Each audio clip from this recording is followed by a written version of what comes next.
Okay, let's start. Good evening, everyone. You're welcome to Study Good Academy. This is Audit, Assurance, and Forensic class. We are in week 4. I welcome you once again. Please, if you are joining for the first time, can you please introduce yourself? Let's meet you. Let's know where you are joining from. Let's do that in the less than a minute. Please write on the chat box where you are joining from. Okay, I remind you our class note. Our class note is contained in a video lecture prepared by Starry Gold. This video lecture encompasses all the topics made in the syllabus. And don't forget that the syllabus is new. So you are working with a new syllabus. We changed the title of this course from Advanced Audit and Assurance to Audit, Assurance, and Forensic. Please take note that our video lecture is made available for you. It contains the in-depth in-depth explanation and materials that you need on each of the topics. Coming to class today, we are reviewing topics that is expected of you to have completed in the previous week. If you follow the video lecture, the blueprint stated by Story Good, it is sure that you finish the syllabus before your exam. So I encourage you to go along with us. If we miss any class, the recording is always there for you to check, and let's be on point together so that we don't miss any aspect of the syllabus. We are doing it together, okay? Right. If you do not have the video lecture, please, this contact I'm displaying right now, please copy it, write admin, request for the video lecture, either call or chat, okay, on WhatsApp. The admin is there, will attend to you, okay? All right. Last week when we had our class, I told you already the topic you're supposed to prepare for. So today we are going to review the topics. Let's see which area you still need more explanation. We are starting now, but let's remind ourselves the guideline. It is an hour class, so I encourage every one of us. I know we are busy, but let's try as much as possible to be focused in this hour. So please, if you are joining through your phone, minimize distractions. You can put your phone on do not disturb mode, close unnecessary apps and social media that may distract you and can also distract us. As you are joining, please don't forget to mute your mic. If you have not done so, please check mute your mic on the call so that you don't interfere with us and we don't interfere whatever you are doing. Okay, let's engage fully in the class. Let's interact. Don't hesitate to ask any question anywhere you have doubt. Okay, let's do a quick recap. It's good to do a quick recap. This is our 4th week. Last week, if you were in class, which I want to assume all of us were, can anyone give us a summary of what we discussed last week? I mean, the topics we discussed in the class last week. Anybody, please? You can either write or mute yourself. If you are not in class, let's know. You can write that you are new, okay? Anyone, please, just a sentence. What do you remember we did last week? Okay, Madam Mary, can you unmute yourself and help us? Okay, last week. Well, good evening, everyone. Good evening. One of the things I can remember we talked about last week was the rights and duties of auditors. We talked about powers of auditors as well. I think you mentioned something about one of its powers to include power to receive copies of all resolutions, power to speak at the shareholders meeting concerning the shareholders. Yeah. Okay. Yeah, you And tried. then they also referred us to karma. Yeah, yes. Yeah, thank you. Thank you for being attentive in class. You really tried. So last week we reviewed a topic on the ethical principles of an auditor. So the rights and duties that you have, the principles of objectivity, independence, confidentiality. I can give you the power to have access to the company's books.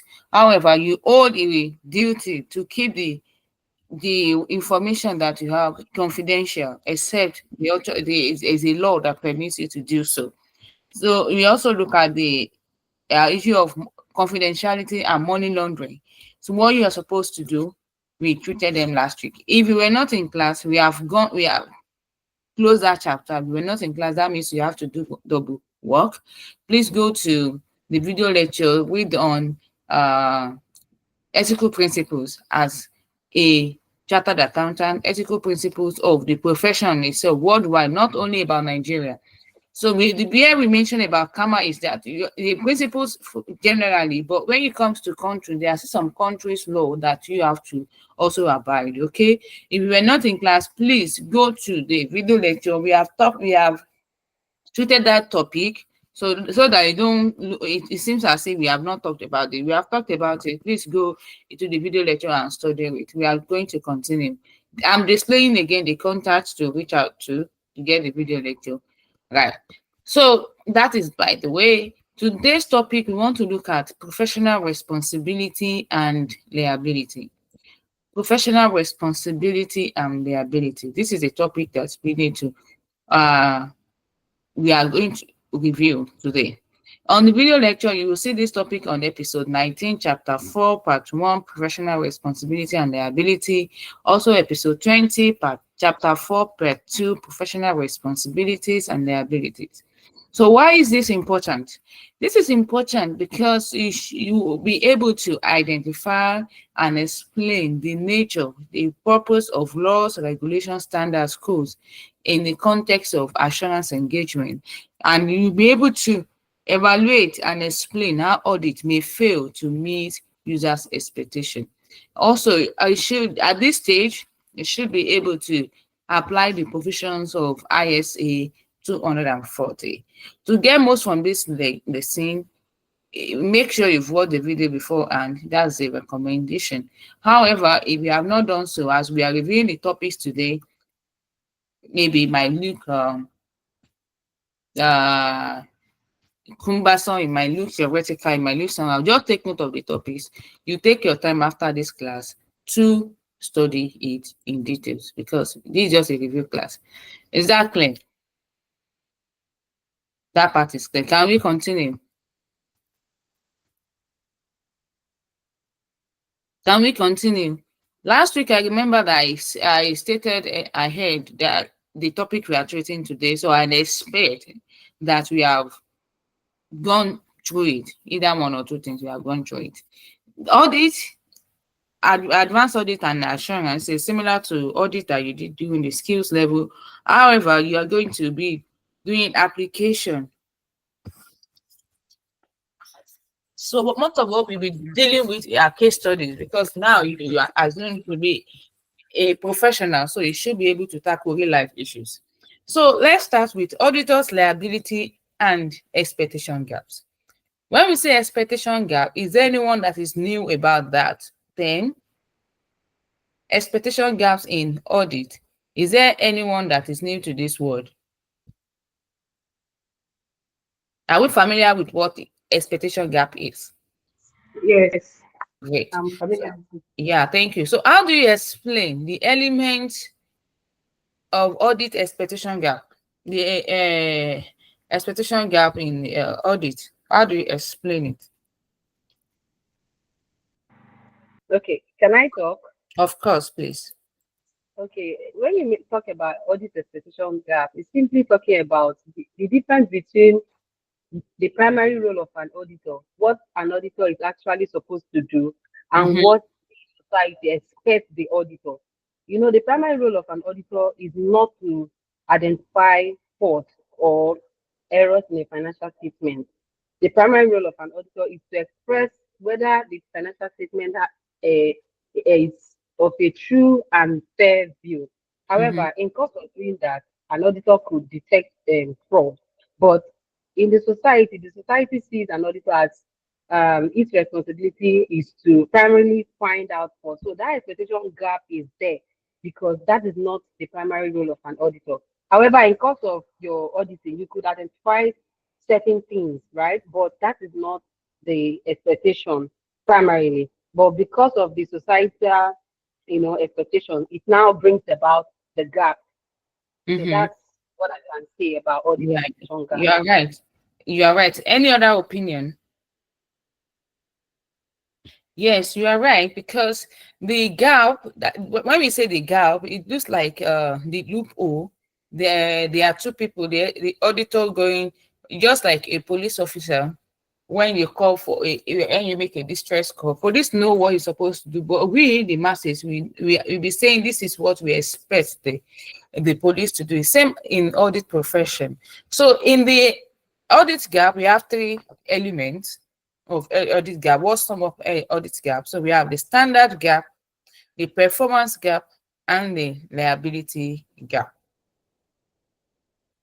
Elements in the expectation gap. So we have the standard gap, the performance gap, the liability gap. Each of these, they sum up to, if you are saying the expectation gap, you should know which area the person is accusing the auditor from. Yeah, when you look at liability gap, we are saying that the lack of understanding about what the auditor is liable for, right? The auditor is liable to some responsibilities, to some duties charged by the standard. Meanwhile, the public, just like you said, the public want to put on liabilities, whatever happens on the auditor. So how do you close this gap? We look at it, but when you say liability gap, that when something happens, as an auditor, you should know this, and you should prepare a safeguard. Know that there is a liability gap in your job, so you should prepare a safeguard to close it. If you don't know the liability gap, you might assume some liabilities that are not yours, and this liability in audit profession can be expensive. For example, you are being charged, a shareholder is charging the auditor for, because the a bank closed in Nigeria recently, maybe Fidelity or something. Fidelity Bank closed and I lost a lot of money. So a shareholder might rise up and say, hey, I'm charging you for this. So there should be the basis at which you are charging the auditor. The auditor is liable, is responsible for negligence. Negligence to what? So this must be stated clearly in the engagement. So the consequence of this is when you are writing an engagement letter, you state clearly what you are liable for. In nowadays, auditors put disclaimer when they get some kind of engagement, so that they will not be charged, they will not be held responsible for some kind of issues. There is also a performance gap. A performance gap because there could be a perception that audit work, that the audit should perform to a certain extent. In audit, especially when you're auditing a big organization, it is difficult to have 100% audit testing. So that is a performance gap. That is, people expect you to see everything. An auditor cannot see everything. So it must be stated. That is why the report covers what you have done, the area that you touch, the techniques that you use. All these things must be documented in order to close this gap. There's also a standard gap, that is, people are blaming the standard that is guiding auditor, that is the standard, the international audit standard is not effective enough. If because the auditors work with this standard, the standard is not effective. That is why the standard is always undergoing review to close this gap. So the consequences of expectation gap. Consequences of expectation gap. Okay. Anyone can help us on the call. What now we have described expectation gap. We have described the elements of expectation gap. So what are the consequences as in the practice that auditors may face in terms of these gaps? Anybody? So what the consequences are possible for auditors in the course of his engagement? Anyone? The consequences of expectation gap. Any idea from anyone?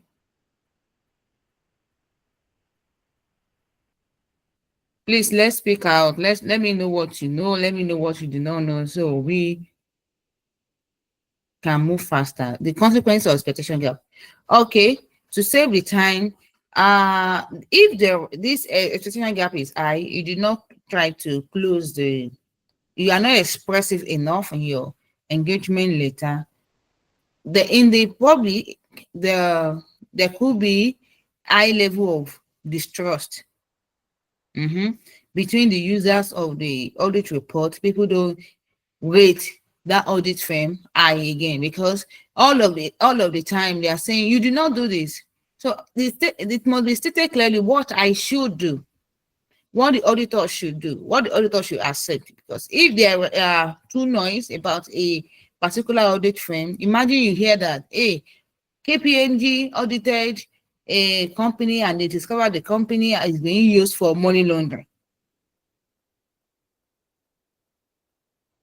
If there is an headline like that, you can imagine the kind of uh, a reputation drop that could happen to KPMG because of that headline. So it concerns auditors as well, because it's going to be discredit to the profession, and the audit firm might also lose its reputation in the public. So it concerns the auditor. So another area is incorrect decision by users of audit report who base decision on incorrect premises. If a such headline goes out for KPMG to redeem the image, do you know the amount of what they will do? They will pay content creator a lot.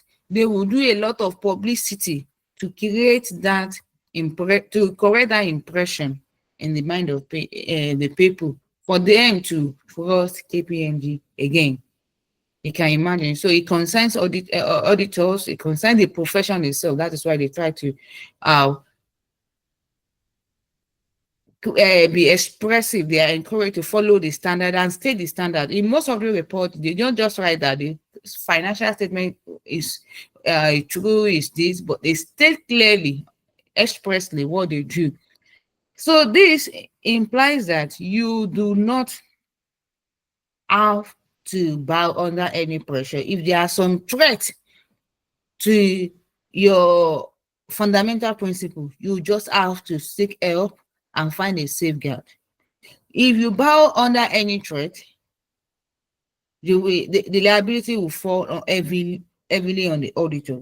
So this is all these ones are linked together. So you know what you are being open to and getting any engagement. High rate of litigation due to the perceived negligence of auditor can also occur. People can just charge auditors anyhow. That this is the auditor should have done it. They did not follow the right standard. Lawyers that can read a lot, people can engage lawyers. The auditor failed to do this part of the standard, all those ones. So how do you close the expectation gap? Now that we know, how do we close the expectation gap? There are how many? There could be some, yeah, a lot of ways to close the expectation gap. You see, audit is practical. If you just follow through, be a critical thinker, you can pass audit. It's easy. We have explained now what audit expectation gap is, in what form can it happen, yes, and the consequences. Now, as an auditor in the house, how do we close this expectation gap? You don't necessarily need to read this part. Let's think about it. Madam Mary, how do we close expectation gap? Okay, I feel like you said when you were trying to explain it, the misconception, which is as a result of, let me say, lack of communication, clear communication. I think effective communication should be there in order for the public to know what actually is expected of an auditor, so that there wouldn't be any kind of misconception that would bring about the gap. So there should be a clear communication as to the auditor's responsibilities. Yeah. So the communication should be clear in the engagement letter. Somebody once asked that the engagement letter, who's supposed to write it? Is it the client that's supposed to write it or the auditor? Somebody, I received such a question. So what do you think? Engagement letter, who's supposed to draft it? Is it the client or the audit firm?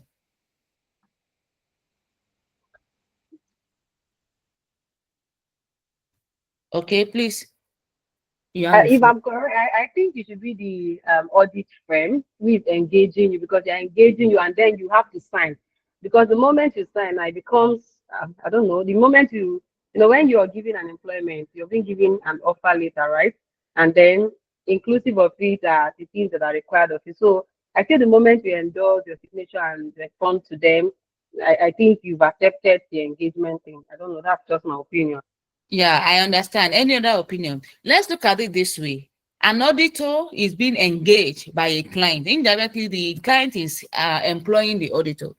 So, if you relate it to employment, a company wants to employ a staff. The company drafts the offer, the condition of employment.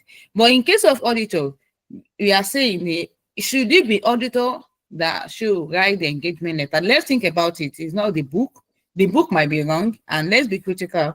Let's think critically. Any other person, please. Let's unmute ourselves. Let's talk. This is an open question.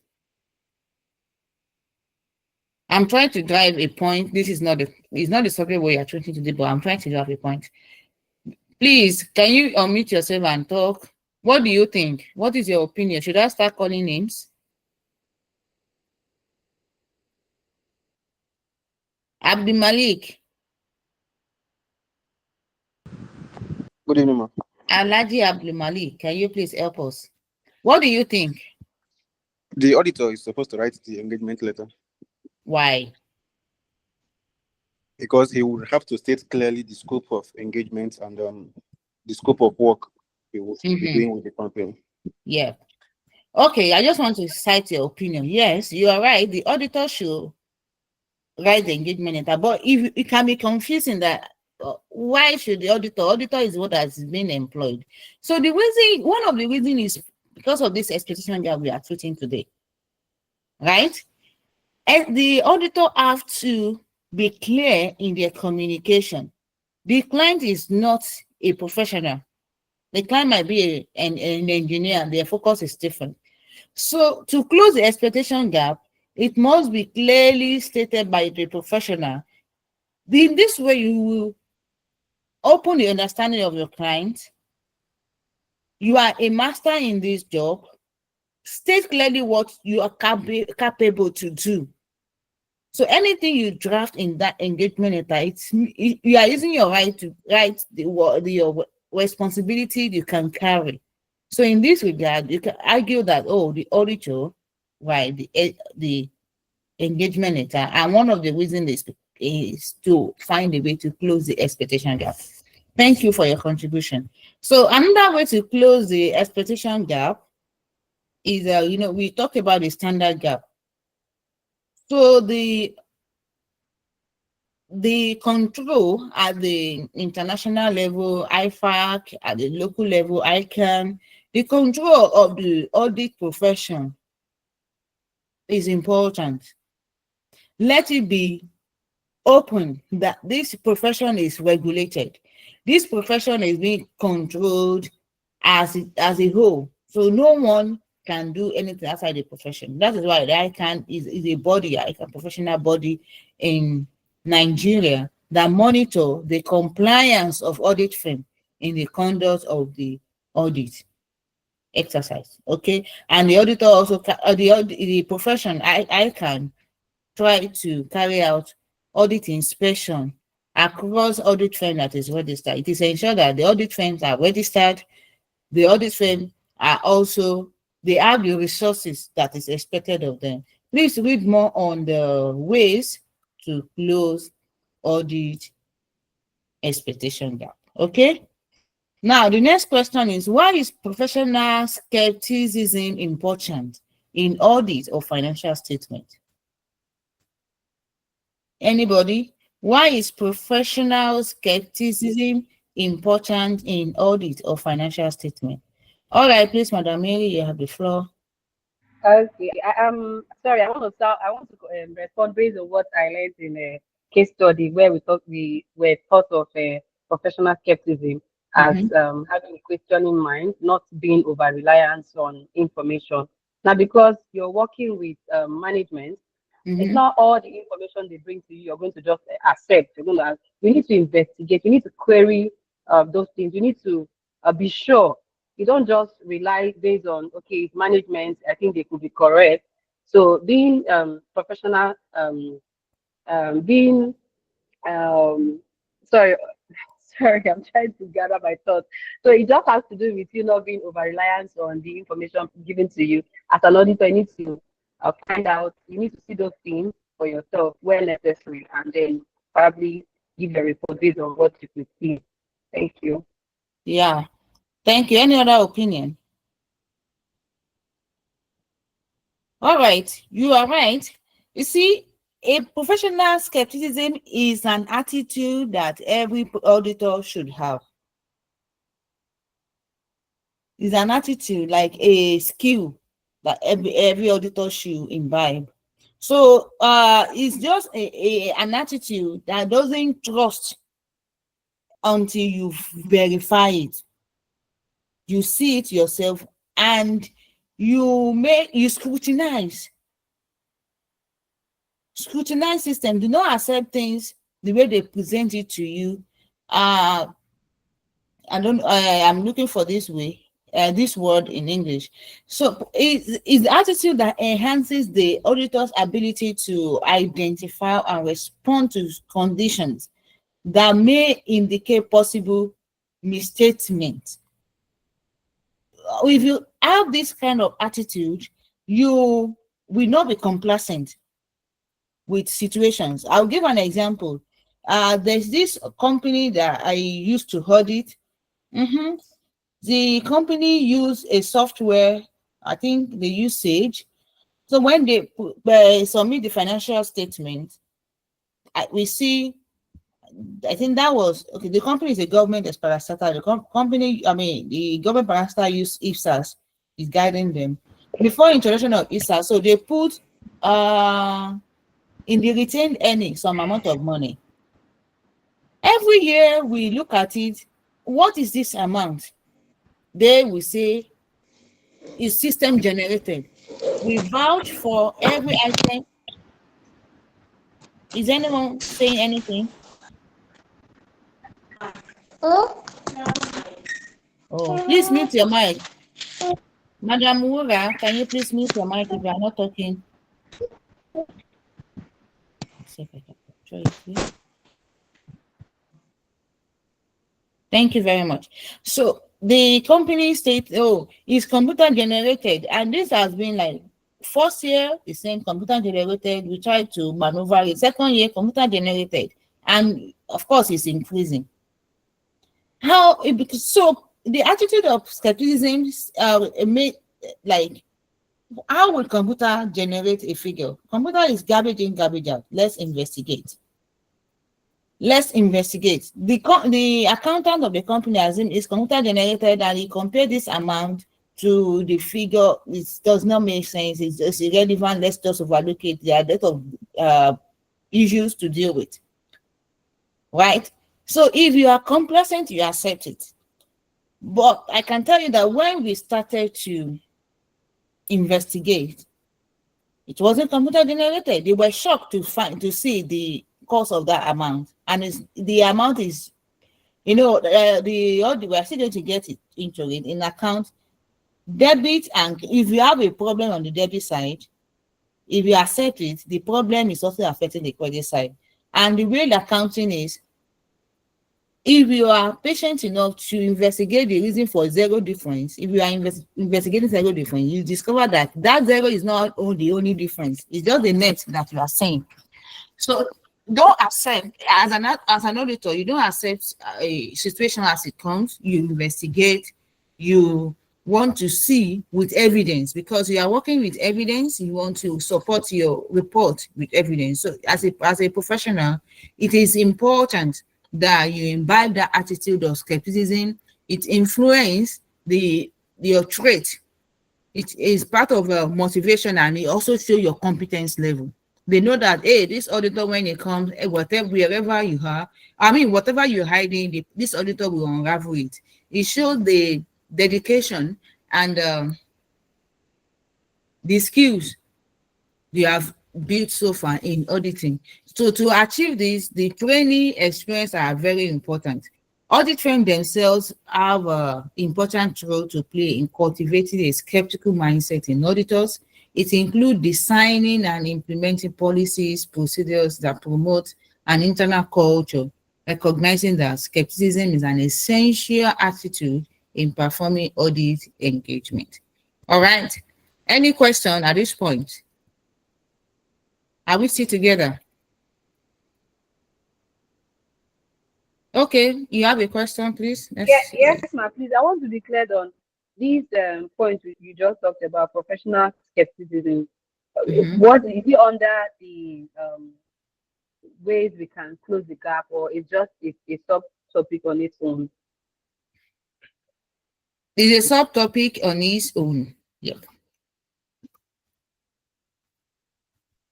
Are you clear? Thank you, ma'am. Thank you. Mm-hmm. Exactly. Are we good to go? On it, don't forget that we just a review, but you have to study more on it. So don't limit yourself with what you talk about in class today. It's just a review, an eye opener to study more on that. So can we continue? Okay, now let's look at the ISA 240. What does it say?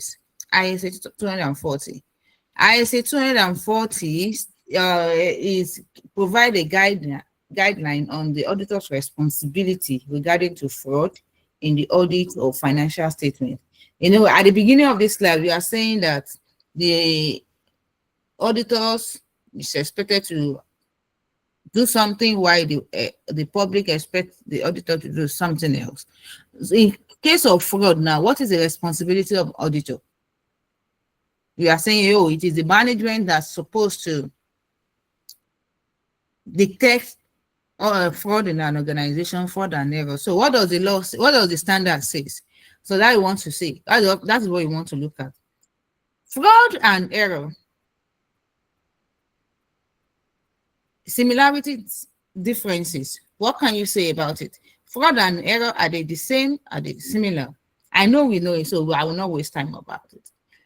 Fraud and error, they are not the same. Fraud is criminal. It's a criminal offense, an intentional offense. You are intending upon investigation that this is an intentional practice, a fraudulent practice, to maybe to falsify the financial record, a financial report, to falsify the documents in order to achieve a goal. Or you intentionally misapply a provision of a standard or misappropriation of assets intentionally. However, error is seen that, oh, it's a mistake. Everyone can make mistake.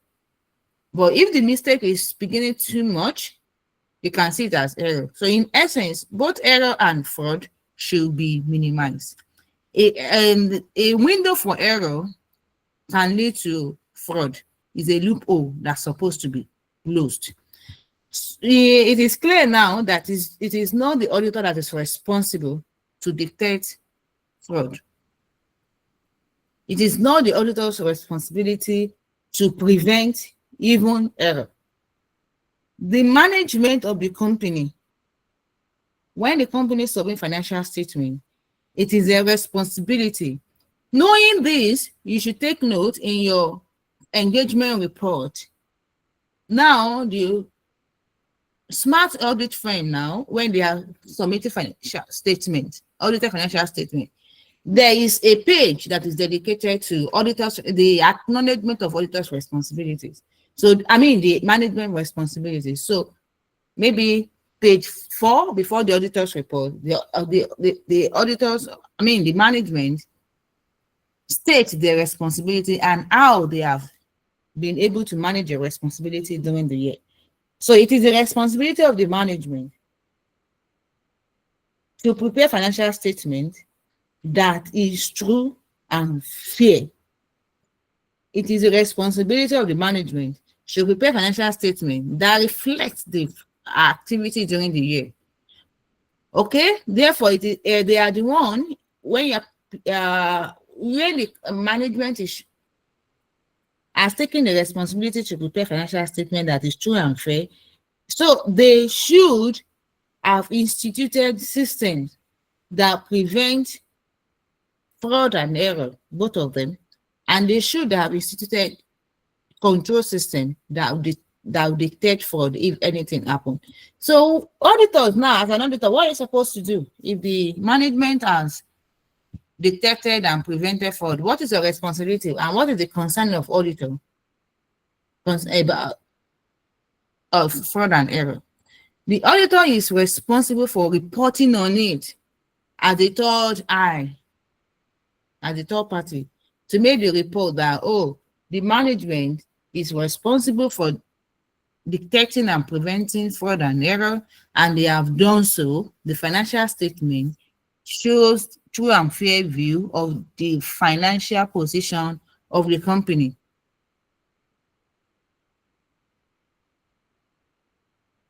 And because the volume of transactions, sometimes the auditor is only concerned with fraud and error that have material effects on a true and fair view. As a result, the auditor should determine what error and fraud, what level of error and fraud can impact the true and fair view of the financial statement. So that is where the auditor is concerned. You should determine what error.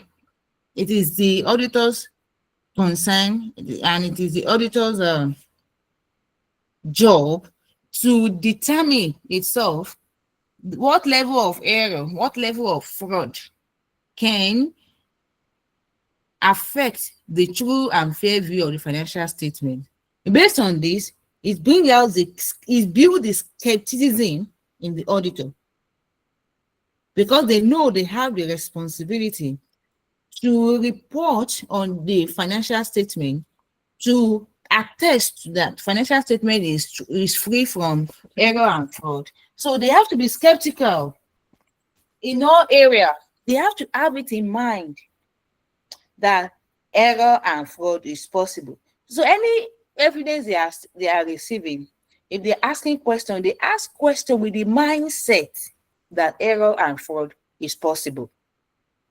That is the correlation with fraud and, skepticism and this ISA 240. Now, if you have this kind of mindset, now let's now link it with the expectation gap. You know what is expected of you, right? You know what is expected of you to do according to standard, what you are liable to, right? As an auditor, you can build it will help you to develop a kind of threshold. You'll be able to stand to your responsibility at any time that you are being challenged, that you are expected to do this. In this way, you are able to close the gap at any point, because you are aware of your duty to obtain reasonable assurance that the financial statement as a whole are free from material misstatement, whether caused by error or fraud. So material misstatement can be caused by error or fraud. The activity of the auditor can also deter or close the window of fraud.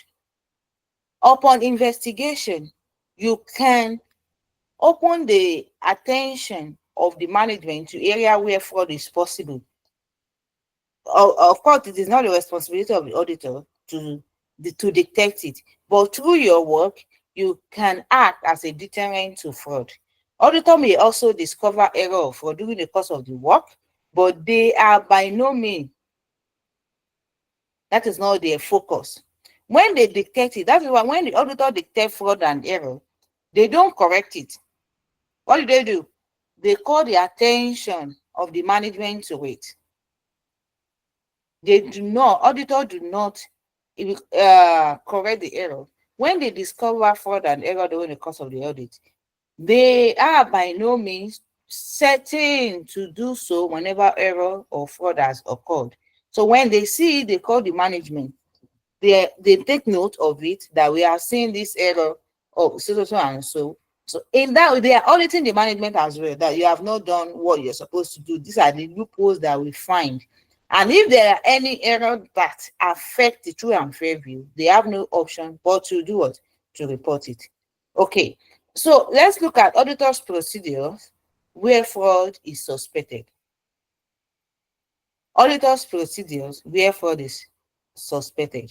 I think this part, in a way, could be asked in the exam. You don't need to try. Audit is practical. Just put yourself in the shoe of an auditor that you want to audit someone. What are the procedures you need to put in place? You already know that it is not a responsibility, but what you are supposed to do concerning audit, concerning fraud and error, you know. So what are the procedures you need to take where fraud and error is suspected? So I will state 2. Please be attentive and we continue. We can contribute to it and make it 5. Is that good? Yep. So the step that you can take, number 1, auditor can identify the extent and possible impact on the financial statement of fraud and error. Don't forget, we are looking at the procedures, that is step or actions to be taken where fraud is suspected. Where fraud is suspected. Number 1, identify. When you suspect fraud, identify the extent, the impact of that fraud that you suspect on the financial statement or of the client in that particular year. Once you identify the extent at which it can affect it, then you will know what to do at that point. So when events happen, for example, you suspect that this sales, withholding tax receivables account is too much for that year. When you compare with the previous year, it's too much. It's high, right? It brings suspicions that it could be an error in that aspect. Then you think you should know the impact that it can have when the receivables goes up, or there is error in the account receivables account. What other account can it affect as an auditor? You should know, right? So when you understand the possible impact on financial statement, document the facts in the audit file. Additional testing is required to establish what you are suspecting. Okay. Next one is consider the possible impact on other areas of the audit and overall assessment of audit risk. Our time is fast spent. Let me see what we need to do. Any other question? Do you have any question? Oh, we need to look at auditor's liability. Is there any question? There's a relationship between professional skepticism and fraud. I think I've tried to mention it before, but please go study it again. So the last one, I'll just talk about the auditor's liability. What is auditor liable to? I think there are 2 liabilities. They have criminal liability and civil liability. Auditor can be charged for criminal liability, also for the civil liability. So example of when auditor may be criminally liable include when he accepts appointment as an auditor under a statutory provision without being qualified to act. As we are a student now, we are as a chartered accountant in making just a step to become a chartered accountant. Okay, acting as an auditor, you open an audit firm, is a criminal offense. It could be charged in court. Another instance is where auditor is found to be involved in fraud. It's possible the auditor could be part of a fraud. The auditor, because you like the company, that is why ethical principle of independence is very, very essential. Because you like the company, you want to help the company to reduce tax, you help the company to falsify accounting documents. It's also a criminal offense. Okay, where the auditor is found guilty of insider dealing, where the auditor is found guilty of insider dealing, that is,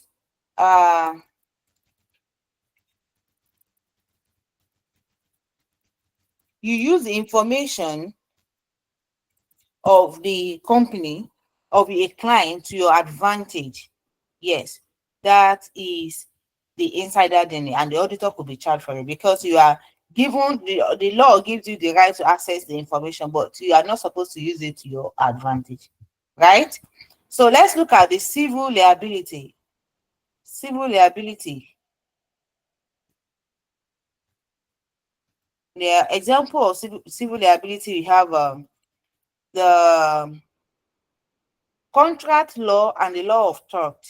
An auditor may face legal claim for losses suffered as a result of negligence. As a result of negligence, the society can charge the auditor for negligence during the audit. That is carelessness. The auditor is found to be careless. A company has a contract with external auditor for provision of services. It can therefore sue the auditor for breach of contract if the auditor is negligent in carrying out the terms of the contract. Now, the final question I want to ask, I've mentioned the auditor could be liable under civil law, civil liability, and criminal liability. So what's the difference between this? Civil liability and criminal liability. What's the difference?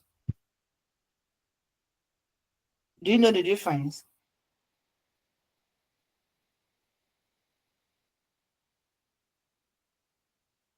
This difference between criminal liability and civil liability. Okay, please take note and let's work on it, right? Take note of it and work on it. It's going to help you to understand it better. All right? Any question for me? If you can explain this too, I think I'll be fine. That's why I asked. Let me see if there is time because it's I'll just explain it briefly, but please don't take note of it to study it later. What I can say is the criminal liability arises from maybe if you violate a criminal law. I have said that the audit is being guided by some laws. If you violate any law, so you could be prosecuted. But civil liability, when you have a contract with your client, it becomes civil and you break that contract. For criminal, you are violating the general law such that even Ican can sue you, right? Alpha can sue you. They can revoke your license. That is criminal. It's just like the general law. But civil liability, you break an agreement between you and your client. So that charges could be brought, you could be charged by your client. Your client is charging you for releasing the evidence or the document, confidential information of the company. This is between you and your client. You might, if you The client charge you, you pay penalties, it does not still affect you. You can still engage another client. It's just that the client will not have a relationship with it. But if it's a criminal liability, you are facing a charge with the Ican, the professional body is suing you because you have violated the law that give you the permission, that give you the license to act as an auditor. Is that clear enough? I think that should be fine. Yes, it's clear. Yeah. So the criminal liability, you are violating the law of the state can sue you, the law of the profession, they can sue you. But the civil liability, you are violating the law that binds you with your client. Okay?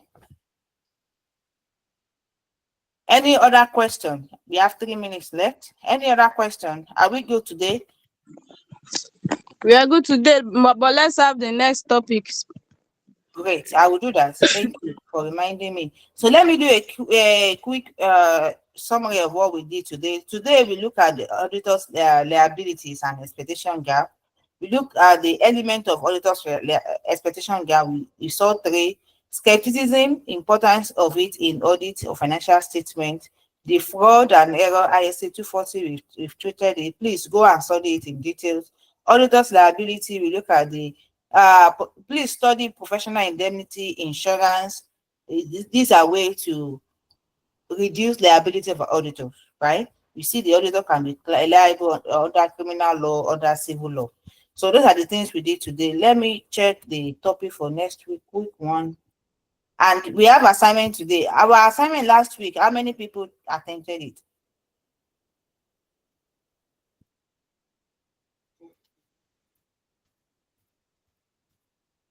Nobody, right?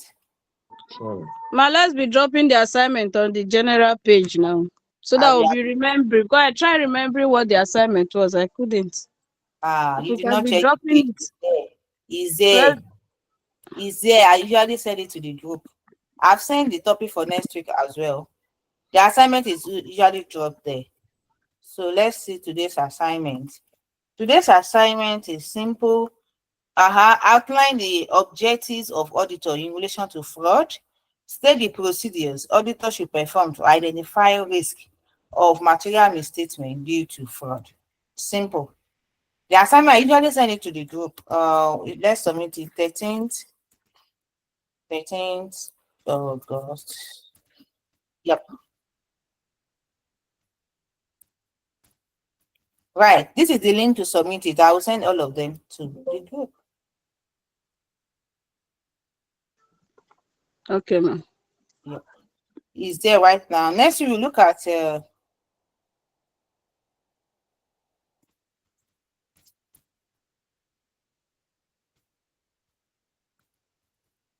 are we talking about next? I've sent to the group anyways.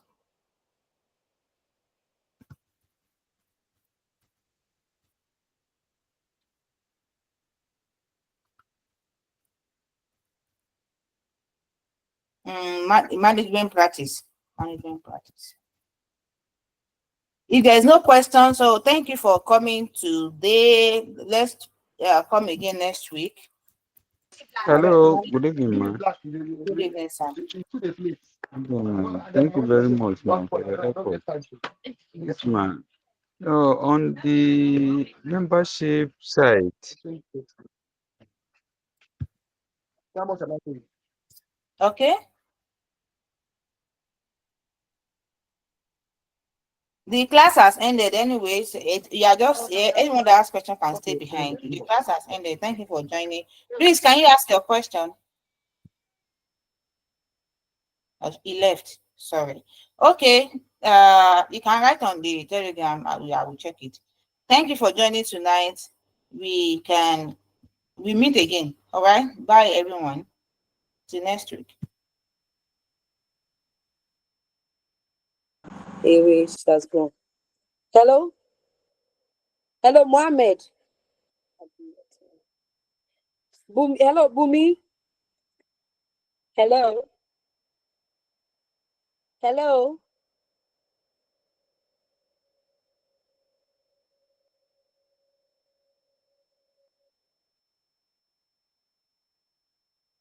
Hello? Bumi? Hello? Hello, Madam Bumi? Hello, Madam Bumi? Hello?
So please concentrate on the video lecture.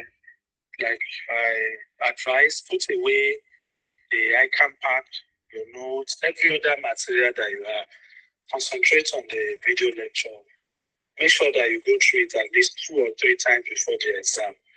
And follow the 30 days blueprint that we give. So the magic of the 30 days blueprint is that, like I said, the lecture that will take you 8 hours if you go for physical class will take you just 2 hours if you use video lectures. This is what educational psychologists actually said. So the same lecture that will take you 8 hours for physical class will take you 4 hours if you are studying on your own. That will take you just 2 hours if you are using video lectures. So video lectures saves you time, particularly if you don't have time. If you are very busy and you are